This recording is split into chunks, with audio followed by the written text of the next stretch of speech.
تاریخ میں دو خاص ہیں، ایک 6 جنوری اور دوسرا 15 اگست۔ آپ کو بتانا یہ ہے کہ 26 جنوری کیوں منائی جاتی ہے اور 15 اگست جو آپ آزادی کے موقع میں جشن منا رہا ہے، یہ کیوں منایا جا رہا ہے؟ پورے ہندوستانی آج کے دن کو خوشی کا دن سمجھتے ہیں اور آزادی کے نعرے لگاتے ہیں۔ تو میں آپ کو بتاتا چلوں، میں نے ابھی عرض کیا ہے کہ ہندوستان کی تاریخ میں 2 دن بہت خاص ہیں۔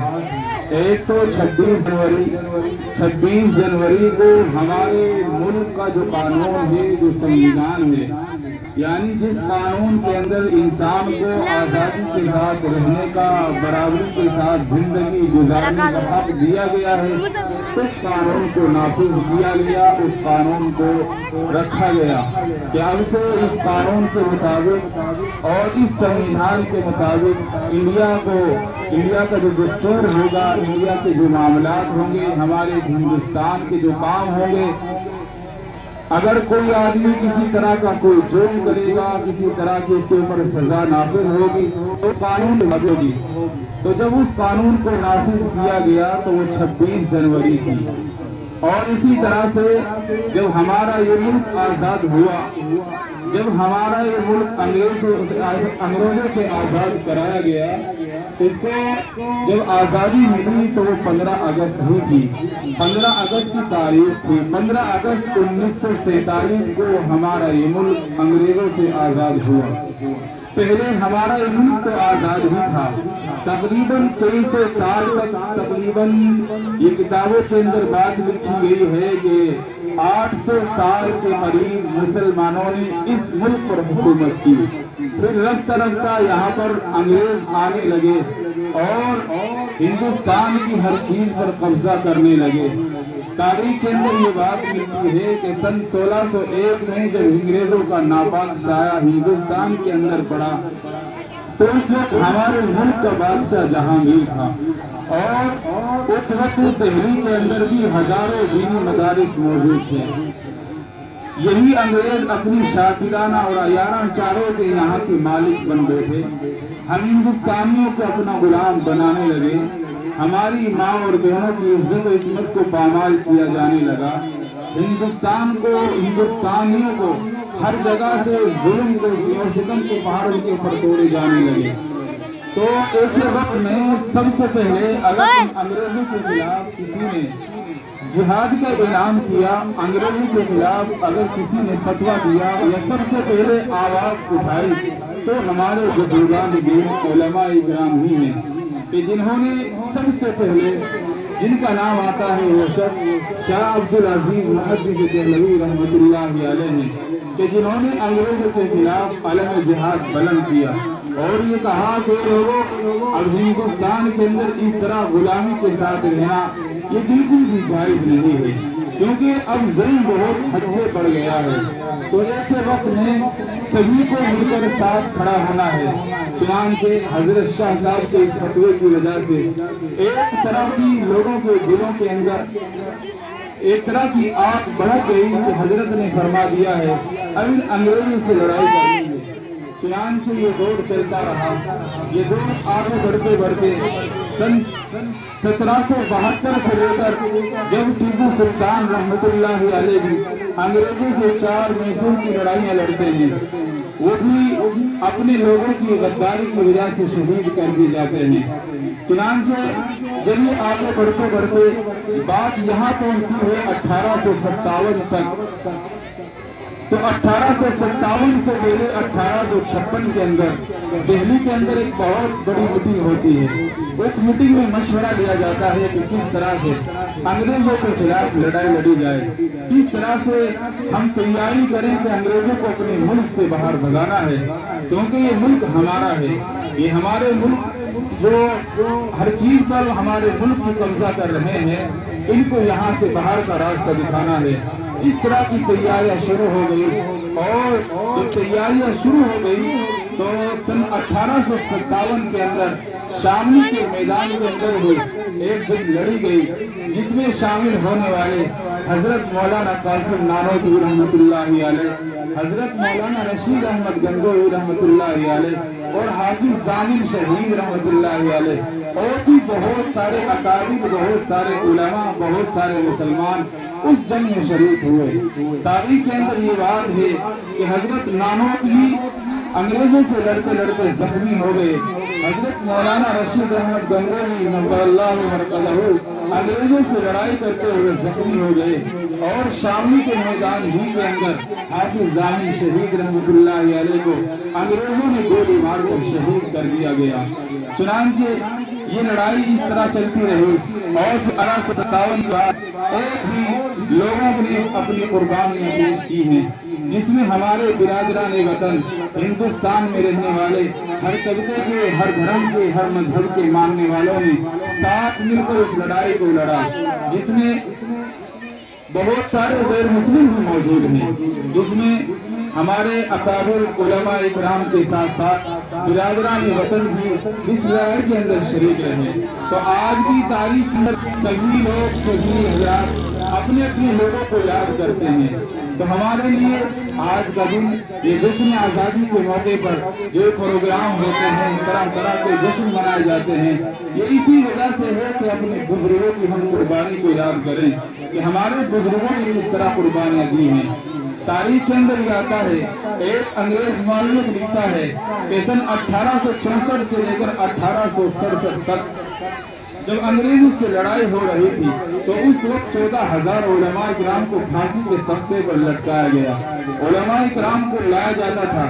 علماء کی دشمنی اس وجہ سے ہو گئی تھی کیونکہ سب سے پہلے انگریزوں کے خلاف لڑائی لڑنے والے اور سب سے پہلے ان کے خلاف جہاد کا فتویٰ دینے والے یہی علماء اکرام تھے۔ تو انگریز یہ سمجھتے تھے کہ جہاں بھی یہ مسلمان، یہ ٹوپی والے، یہ علماء نظر آئے، ان کو دیکھتے ہی گولی چلا دی جائے، ان کے خلاف وارنٹ جاری کر دیے گئے۔ تو میرے دوستوں، تاریخ کے اندر یہ بات بھی ملتی ہے کہ جب 1857 کی لڑائی ہونے لگی تو اس کے اندر کئی لاکھ مسلمانوں کو شہید کیا گیا، جس میں 51,000 تو صرف علماء اکرام ہی تھے۔ تو ہم اپنے ان بزرگوں کی قربانیوں کو یاد کریں کہ جنہوں نے اپنا تن من سب کچھ لٹا کر اس ملک کو آزاد کرایا ہے۔ ہمیں اپنے ملک سے محبت کرنی چاہیے، ہمیں اپنے ملک سے پیار ہونا چاہیے، اور اپنے ملک کی ترقی ہمیں وہ سب کرنا چاہیے جو ہم سب کچھ کر سکتے ہیں۔ ترقی ہمیں کب ملے گی؟ ترقی ہمیں پڑھائی کے ذریعے سے ملے گی، ترقی ہمیں تعلیم کے ذریعے سے ملے گی۔ تو ہم اپنے بچوں کو مدارس اسلامیہ کے اندر ضرور تعلیم دلوائیں۔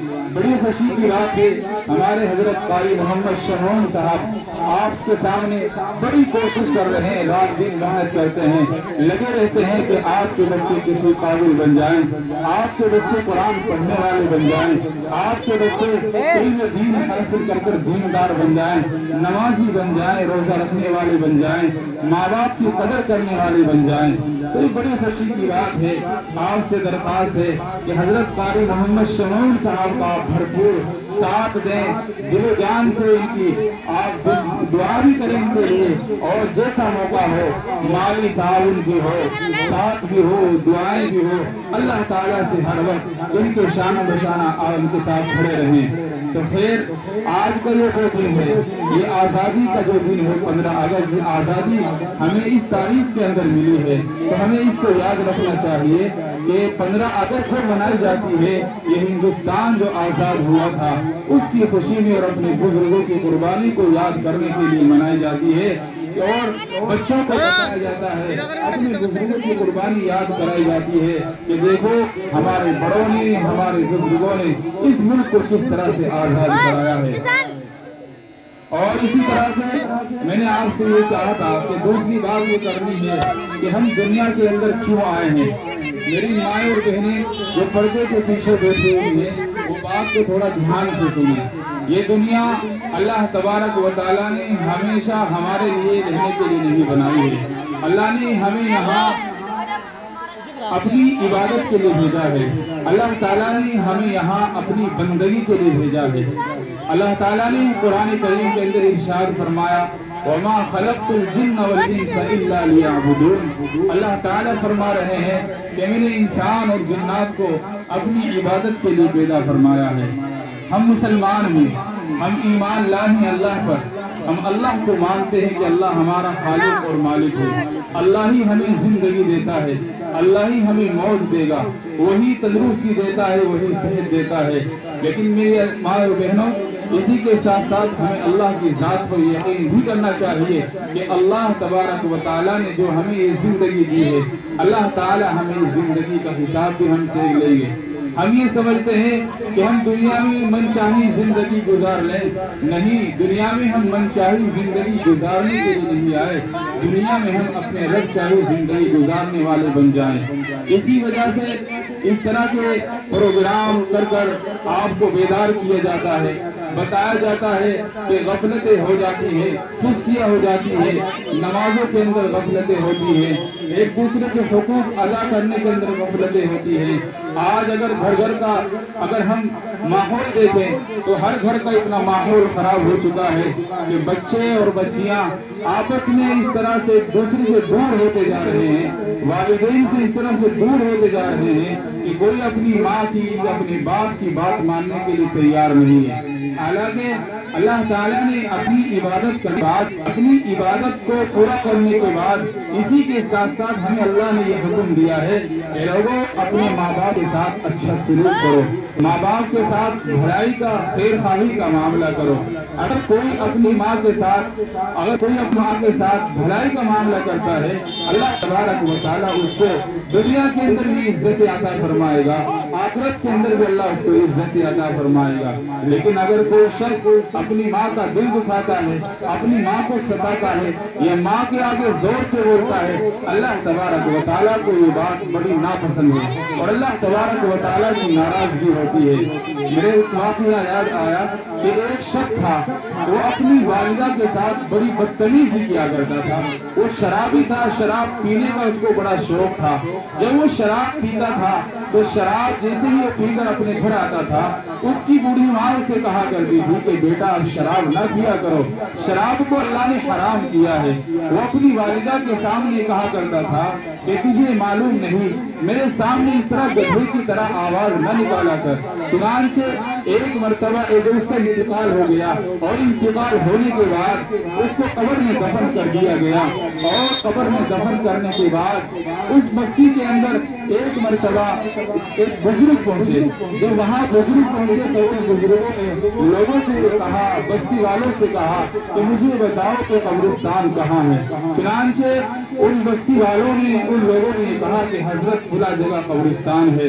چنانچہ وہ بزرگ کہنے لگے میں آپ کے ساتھ قبرستان میں جانا چاہتا ہوں۔ وہ گاؤں کے اور بستی والے لوگ اس کو قبرستان میں بزرگ کو لے کر چلے گئے۔ جب ان بزرگوں نے جا کر دیکھا، جب قبرستان میں داخل ہوئے تو دیکھا ایک قبر سے گدھے کی طرح چلانے کی آواز آ رہی ہے۔ ان بزرگوں نے کہا کہ قبر کس کی ہے؟ بتلایا گیا کہ فلاں آدمی کی قبر ہے۔ فرمایا کہ اس کا مکان کہاں ہے؟ کیا اس کے والدین زندہ ہیں؟ کیا اس کی ماں زندہ ہے؟ کہ ہاں اس کی ماں زندہ ہے۔ وہ بزرگ ان کے گھر پہنچے اور دروازے جا کر کھٹکھٹایا اور کہنے لگے کہ بتائیے آپ کے بیٹے کا آپ کے ساتھ کیا سلوک تھا، آپ کے بیٹے کا آپ کے ساتھ کیا برتاؤ تھا؟ وہ کہنے لگی کہ میرا بیٹا تو شرابی تھا، وہ شراب پیتا تھا، جب اس کو میں شراب پینے سے روکتی تھی وہ مجھے یہ کہتا تھا کہ گدھے کی طرح اس طرح میرے سامنے نہ چلایا کر۔ چنانچہ اللہ تعالیٰ کو یہ بات اس کی اتنی ناپسند آئی، اللہ تعالیٰ نے اس کو قبر میں اسی طرح کا عذاب مسلط کر دیا کہ وہ قبر کے اندر اپنی گدھے کی طرح آواز نکالتا ہے۔ تو میں آپ سے عرض کر رہا ہوں کہ اللہ تعالیٰ نے ہمیں اپنی عبادت کے لیے پیدا کیا ہے، دنیا میں ہمیں ہمیشہ نہیں رہنا ہے، دنیا کو ہمیں چھوڑ کر جانا ہے۔ آج ہمارے باپ تھے وہ دنیا کے اندر نہیں ہے، ہمارے دادا تھے وہ دنیا کے اندر نہیں ہے، ہمارے نانا نانی تھے ان کے باپ تھے وہ دنیا کے اندر نہیں ہے، تو ان کا